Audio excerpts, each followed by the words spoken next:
Good morning and a very warm welcome. You are watching JanataTelevision and this is the English Bulletin with me, Sushant Dhakal. The top stories first. NCP Secretariat recommends nominating Bamdev Gautam as Upper House member. Prime Minister Oli plays the spoil sport.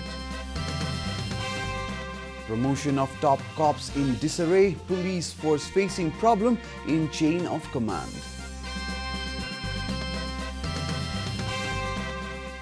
Dhakal jumps into FNCCI election fray, announces his candidacy for senior vice president. Modi calls for calm in India, riots in Delhi kill at least 22. And Manchester City becomes the third team to defeat Real Madrid at Bernabeu. Juventus lose by a solitary goal to Lyon.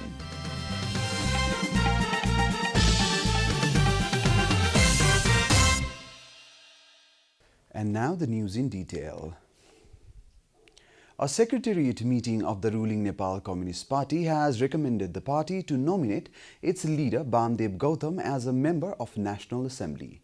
The meeting decided to back the influential leader Gautam after agreeing to amend the constitution to allow an upper house member to lead the government.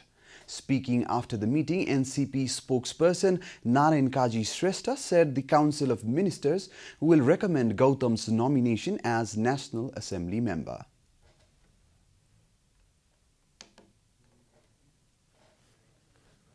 हाम्रो पार्टीको केन्द्रीय उपाध्यक्ष comrade Bamdev गौतमलाई मन्त्री परिषदको सिफारिसमा राष्ट्रपतिबाट मनोनित हुने सदस्य यो केही समयपछि रिक्त हुन गइराखेको छ। उक्त पदमा सिफारिसका लागि मन्त्री परिषदलाई अथवा सरकारलाई अनुरोध गर्ने निर्णय गरेको छ। Despite the recommendation of Secretariat meeting to nominate Gautam, Prime Minister KP Oli has reportedly said it is not possible to nominate him.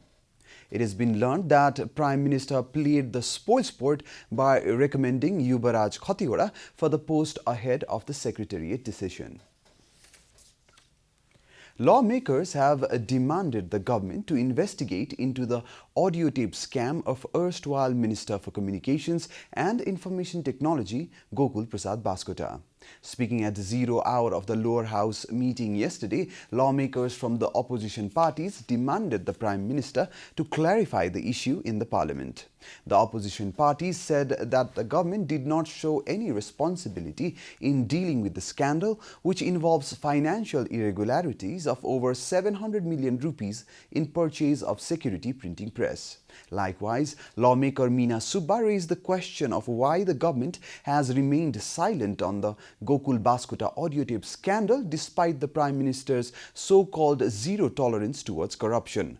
Another lawmaker, Meena Pandey, drew the government's attention towards a delay in the election of Deputy Speaker of the House of Representatives. Similarly, other lawmakers drew the government's attention towards the broader border encroachment issue and other contemporary issues. Nepali Congress President Sher Bahadur Deuba has strongly objected to the allegation that his government was involved in some controversial decision taken by the Nepal Trust. Deuba made such remarks a day after Nepal Trust issued a white paper with details of the decision taken by the autonomous body. Deuba has called this accusation an attempt to divert public attention from the serious financial irregularities involving security printing press and other corruption in which the current government is involved. Deuba straightforward rejected the allegation made in the white paper and claimed that his government was not involved in any decision to lease the land of Nepal Trust. Deuba argued that the decisions taken by the Nepal Trust as an autonomous body are taken by bureaucrats and the Prime Minister is not informed about such decisions. This is Janata Bulletin. We'll be right back after a short break.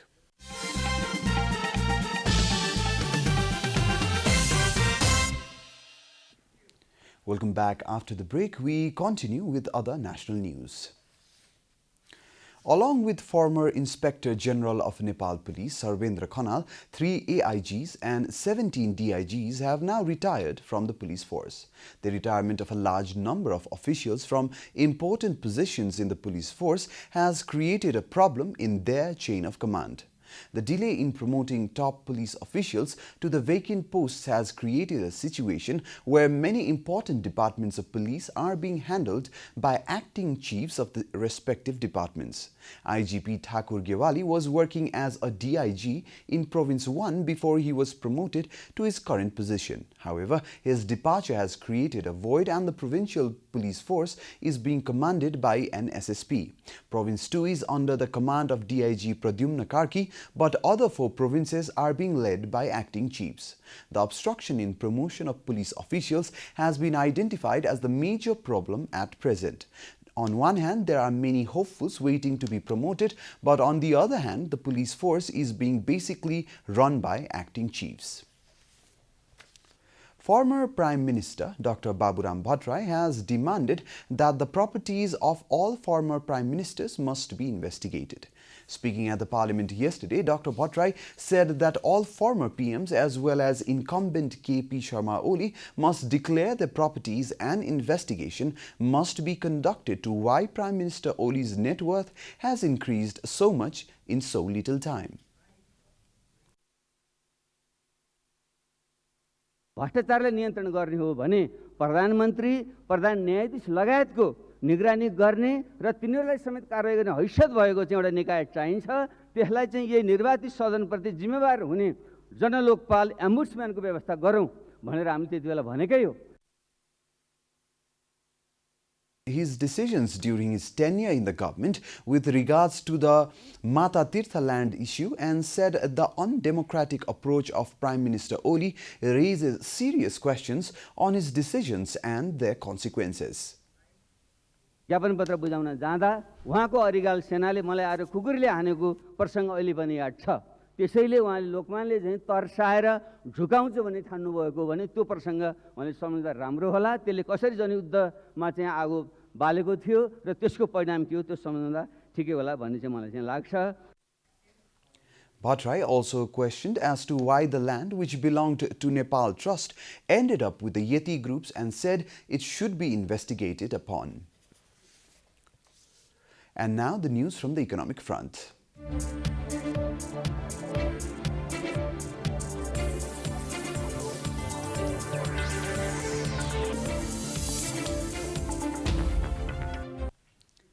Vice President of the Federation of Nepalese Chambers of Commerce and Industry, Chandra Prasad Dhakal, has announced his candidacy for the post of the Senior Vice President of FNCCI.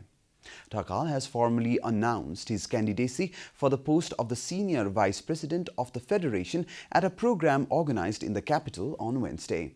According to the FNCCI statute, the Senior Vice President automatically becomes the President in the next term. Dhakal reportedly pledged to work for raising the confidence of the business community and remain together with them at every ups and downs, stating that the government alone could not meet the development expectations and fulfill the aspirations of all. He said that he would work to make the private sector stronger and competent. He further said that he would work to create a conducive environment to attract foreign investments in the country, to bring in new and innovative ideas and technologies, fight for the rights of the private sector, and settle the issues and grievances of the business community, RSS reported. Time for a short break here at Janata Bulletin. Stay tuned for international news.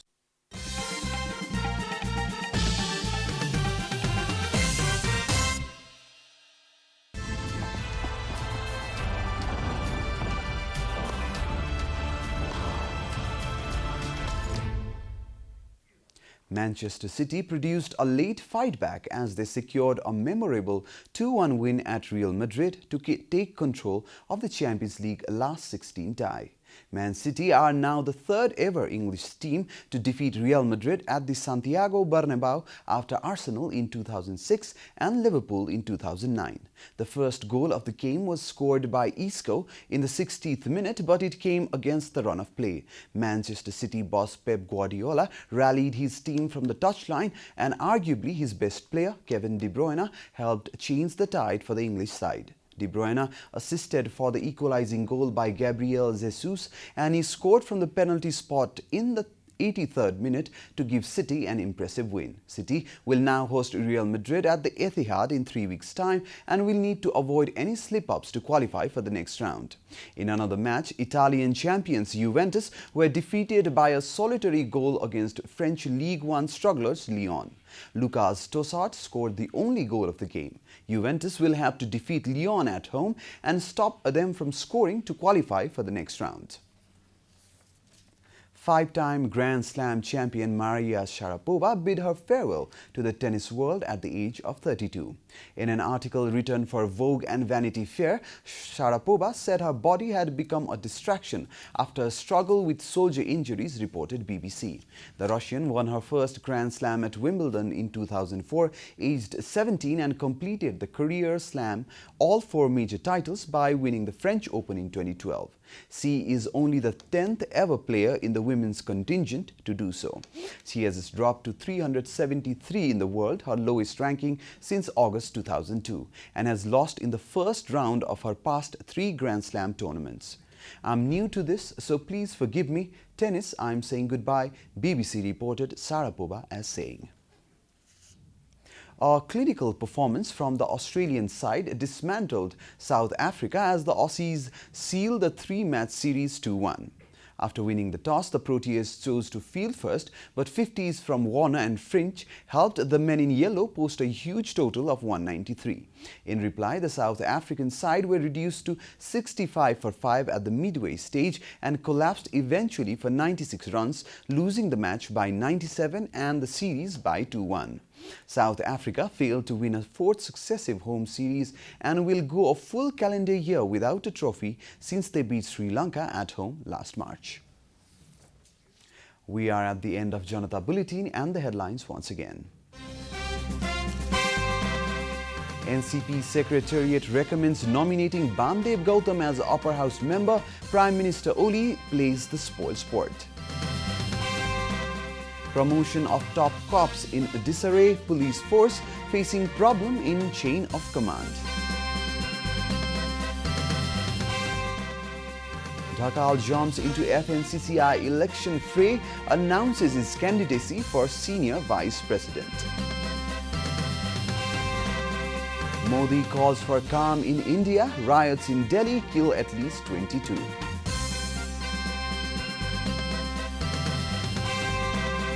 And Manchester City becomes the 3rd team to defeat Real Madrid at the Bernabeu. Juventus lose by a solitary goal to Lyon.